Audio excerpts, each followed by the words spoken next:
Pierre Gasly scored 22 points in 2025. Alpine as a whole scored 22 as well.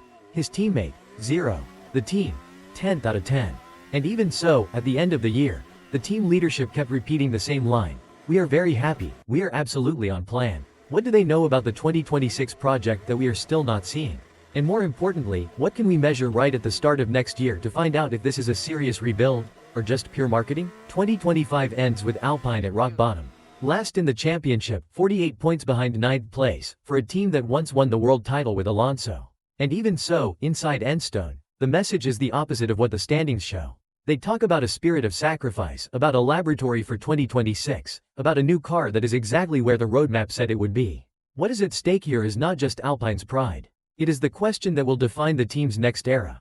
Was 2025 a wasted year, or a massive investment in a reset that could shake up the pecking order when the new rules kick in? Because 2026 is not just a new car. It is a complete rewrite of the rulebook.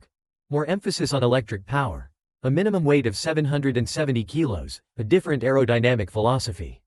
And for the first time in decades, Enstone will go racing without an in-house power unit. Now they are a Mercedes customer. If Alpine really used 2025 as a proper laboratory, that could be gold.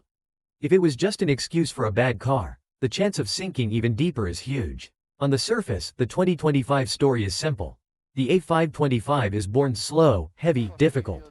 On several weekends it is described as the worst car on the grid. Gasly drags it into Q3 11 times, flirts with the front row in Bahrain, snatches 6th place at Silverstone by nailing the switch to intermediates. It is the kind of season where the driver proves the problem is not him. On the other side of the garage, neither Duhan nor Colapinto manages to score a single point. That is the sporting picture. A car with a very low ceiling, and one driver saving whatever he can. But in parallel with this on-track disaster, the strategic shift that Alpine wants to sell as the plan is taking shape. Mid-season, the team basically pulls the handbrake on the A525. Wind tunnel, CFD, factory resources. Everything is redirected to the A526, the 2026 car. The official choice. Focus on the new regulations instead of burning money on an old, limited concept. At the same time, Alpine's world is turned upside down. The Renault engine program is shut down. The team becomes a Mercedes customer. Team boss Ollie Oakes resigns after the Miami Grand Prix. That is when two key figures step in.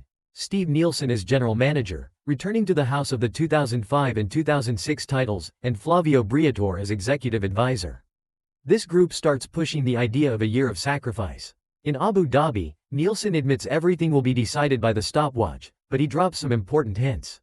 He says the A526 chassis has already passed the crash tests, that it is lighter and stronger, that internal targets are being hit. Dave Greenwood, the race director, backs that up. All the technical milestones are absolutely on plan. The internal argument goes like this. We took a beating in 2025 because we were using this bad car to calibrate everything that was not working. CFD, the tunnel, the simulator, decision-making. So we could be more ready than the others when the game resets. The obvious question. Does that make sense? Technically, yes. F1 has seen this movie before. In 2009, Brawn became champion precisely by focusing early on the new regulations while rivals fought over the previous title. In 2014, Mercedes arrived at the hybrid rules with a massive advantage for the same reason, but the same storyline has also turned into an empty excuse.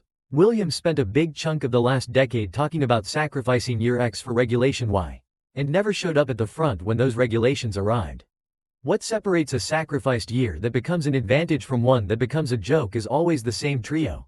Top-level execution, data correlation that really works, and organizational stability. And this is exactly where Alpine raises doubts. Enstone has the history of a brilliant garagista, but also a recent past of chronic instability. Constant changes in leadership, 100 race plans that evaporated, podium promises that turned into midfield squabbles. Oakes resigning in the middle of 2025 shows the internal environment was anything but calm. So how do we, from the outside, tell a genuine rebuild from pure damage control? If you want to learn how to read those signs before everyone else, hit subscribe. Because this is the kind of analysis we bring every week. So how do we, from the outside, tell a genuine rebuild from pure damage control? There are concrete signs a fan can watch for right at the start of 2026. First, mileage in preseason testing. If this laboratory year was worth anything, Alpine needs to show up in February with a car that runs a lot, breaks little, and allows them to test setup variations instead of constantly swapping broken parts in the garage. Second, the quality of their correlation. You will not see that in a press release, but you will feel it in their weekend pattern. A team with well-tuned tools does not spend the year lost on setup, turning the car into a different beast between Friday and Sunday without understanding why. It shows up close to the sweet spot on Friday, makes logical tweaks on Saturday, and looks consistent on Sunday. If Alpine starts 2026 constantly surprised by how the car behaves, that is a sign the 2025 laboratory did not cure the main illness. Third, position in the pack over the first 3 races. Greenwood himself said, 3 races in and it will already feel normal. Alpine does not need to be fighting for wins, that would be unrealistic.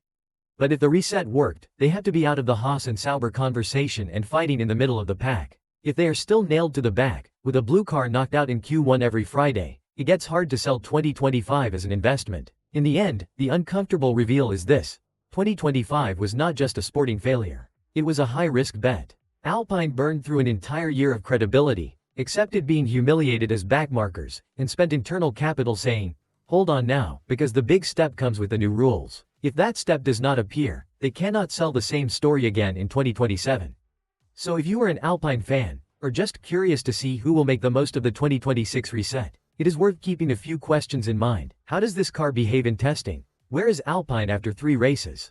Does the "we're on plan" message match what the stopwatch says? The answer will not just define Alpine's future, it will tell us whether 2025 was the year Enstone had the courage to lose everything in a bid to become great again, or the chapter where a former champion hid behind a shiny new regulations PowerPoint.